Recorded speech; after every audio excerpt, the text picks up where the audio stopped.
أعوذ بالله من الشيطان الرجيم بسم الله الرحمن الرحيم. Assalamualaikum Pak Imam.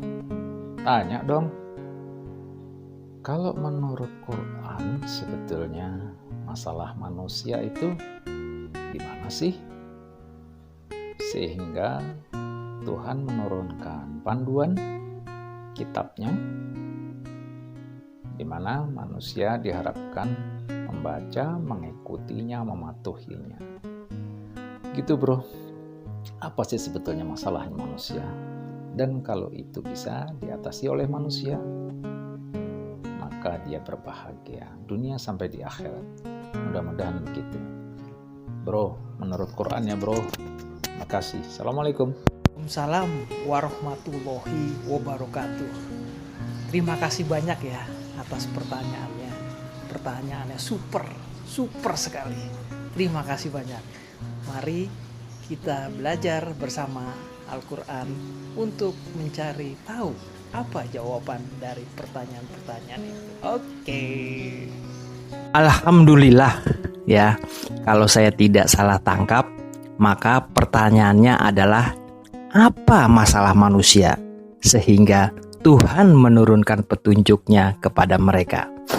Tentu saja ada masalah yang dihadapi oleh manusia ya.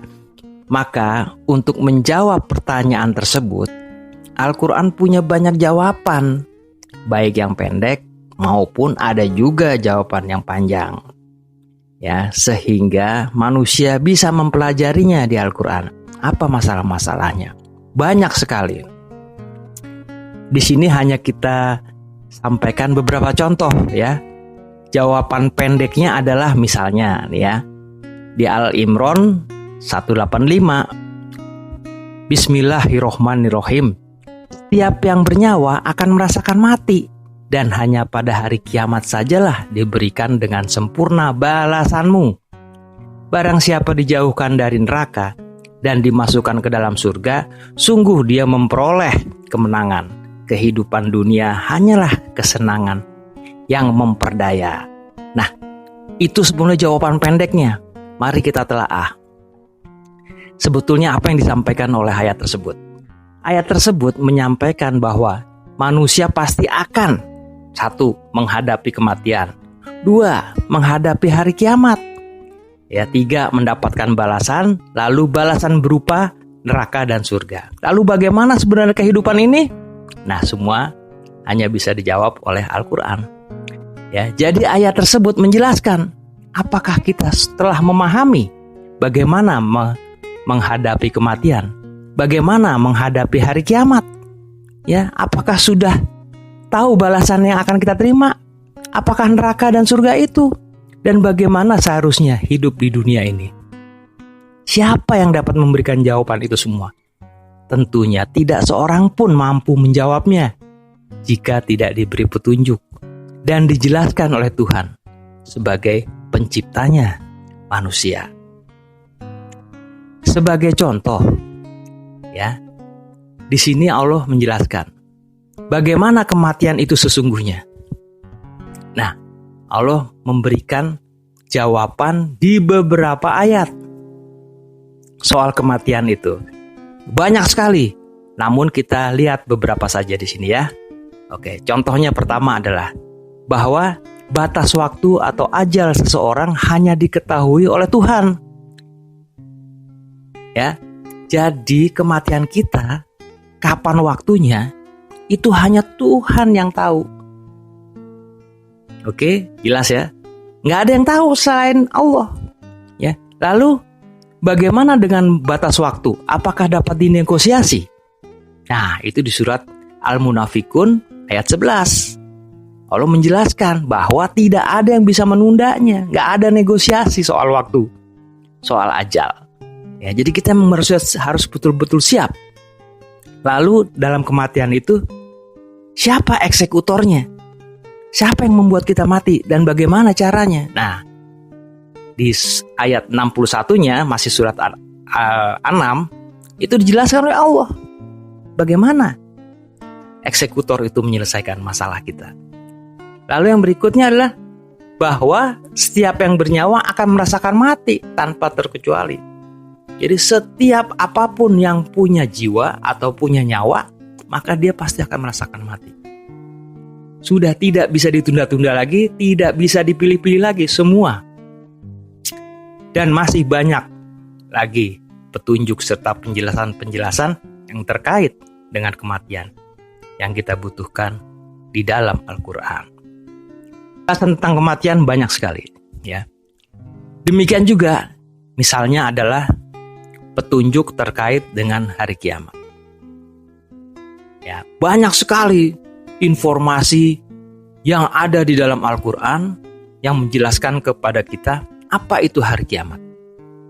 Ya.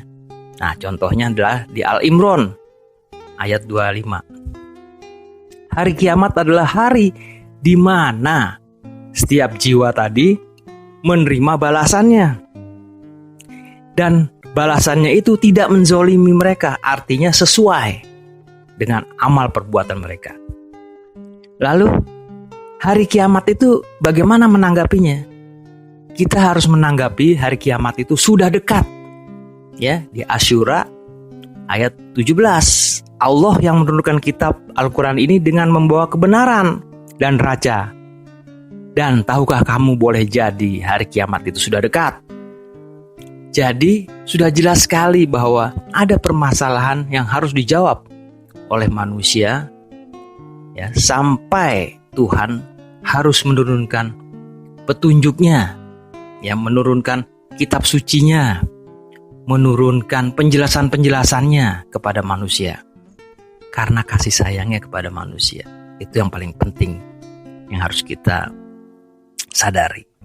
Lalu bagaimana dengan jawaban yang panjang? Ada. Coba kita baca, ya, surat Al-Baqarah ayat 30 sampai 39. Ya, cukup panjang, ada 10 ayat. Namun ayat itu menjelaskan, ya, tentang masalah yang dihadapi oleh manusia dan kenapa sampai diturunkannya kitab kepada kita. Ya, jadi secara singkat ayat-ayat itu dapat dipersepsikan sebagai kehendak Tuhan yang diwujudkan dalam bentuk rencana induk atau grand strategi penciptaan sistem kehidupan alam semesta yang diberi nama Khalifah. Ya. Mari kita baca sama-sama surat tersebut atau ayat tersebut, yaitu ayat Al-Baqarah surat Al-Baqarah surat kedua dari ayat 30 sampai 39. Auzubillahi minasyaitonirrajim. Bismillahirrahmanirrahim. Dan ingatlah ketika Tuhanmu berfirman kepada para malaikat, Aku hendak menjadikan khalifah di bumi. Mereka berkata, Apakah engkau hendak menjadikan orang yang merusak dan menumpahkan darah di sana?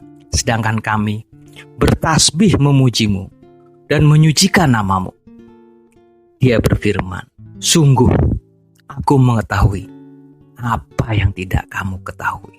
Nah, itu adalah surat yang ke-30. Lalu surat tersebut, ayat tersebut, ya, dilanjutkan. Dan dia ajarkan kepada Adam nama-nama benda semuanya. Kemudian dia perlihatkan kepada para malaikat seraya berfirman, Sebutkan kepadaku nama-nama semua benda ini jika kamu yang benar. Ya, jadi tahu nggak benda-benda ini? Gitu katanya. Lalu mereka menjawab, Maha suci engkau, tidak ada yang kami ketahui selain apa yang telah engkau ajarkan kepada kami. Sungguh engkaulah yang maha mengetahui, maha bijaksana. Nah, itu surat 2 ayat 32-nya. Lalu Allah berfirman, Wahai Adam, beritahukanlah kepada mereka nama-nama itu. Setelah Adam menyebutkan nama-namanya, dia berfirman, Bukankah telah aku katakan kepadamu bahwa aku mengetahui rahasia langit dan bumi, dan aku mengetahui apa yang kamu nyatakan dan apa yang kamu sembunyikan. Nah, jadi Adam disuruh menjelaskannya kepada para malaikat. Ya, tapi jangan ada yang disembunyikan. Oke. Dan ingatlah ketika kami berfirman kepada para malaikat, sujudlah kamu kepada Adam. Maka mereka pun sujud kecuali iblis. Ia menolak dan menyombongkan diri. Dan ia termasuk golongan yang kafir. Jadi di antara malaikat ada juga yang menolak perintah Allah. Oke. Dan kami berfirman, wahai Adam, tinggallah engkau dan istrimu di dalam surga dan makanlah dengan nikmat berbagai makanan yang ada di sana sesukamu. Tetapi janganlah kamu dekati pohon ini. Nanti kamu termasuk orang-orang yang zalim. Ya, jadi Allah menyuruh Adam untuk menikmati apa yang ada, namun jangan sampai keliwat batas, gitu ya. Lalu setan memperdayakan keduanya dari surga sehingga keduanya dikeluarkan dari segala kenikmatan ketika keduanya di sana surga. Dan kami berfirman, turunlah kamu, sebagian kamu menjadi musuh bagi yang lain, dan bagi kamu ada tempat tinggal dan kesenangan di bumi sampai waktu yang ditentukan. Nah, jadi setelah adanya pelanggaran batas, maka ada konsekuensi yang harus dihadapi oleh Adam. Kemudian Adam menerima beberapa kalimat dari Tuhannya. Lalu dia pun menerima tobatnya. Sungguh Allah Maha Penerima Tobat, Maha Penyayang. Nah, namun Allah tetap menerima tobat dari seorang Adam. Ya. Kami berfirman, turunlah kamu semua dari surga. Kemudian jika benar-benar datang petunjukku kepadamu, maka barang siapa mengikuti petunjukku, tidak ada rasa takut pada mereka, dan mereka tidak bersedih hati. Nah, itulah petunjuk yang telah dijanjikan oleh Allah kepada kita semua.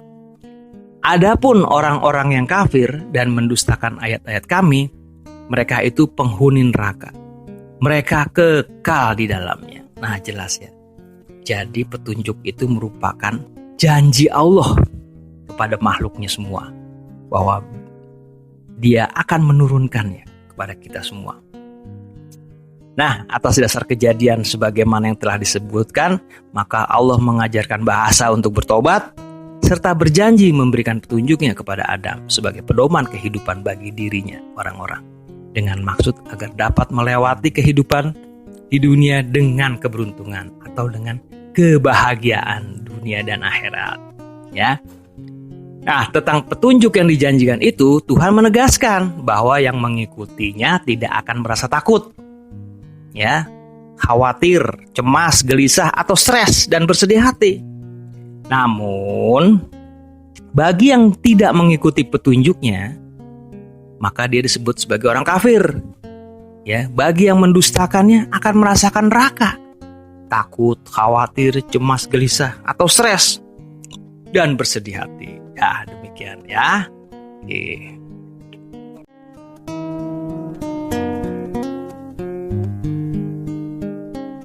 Assalamualaikum warahmatullahi wabarakatuh. Ya, demikianlah apa yang bisa saya sampaikan. Semoga ini bisa berkenan ya. Dan yang paling penting adalah mari terus kita semangat belajar Al-Quran bersama. Oke, siap.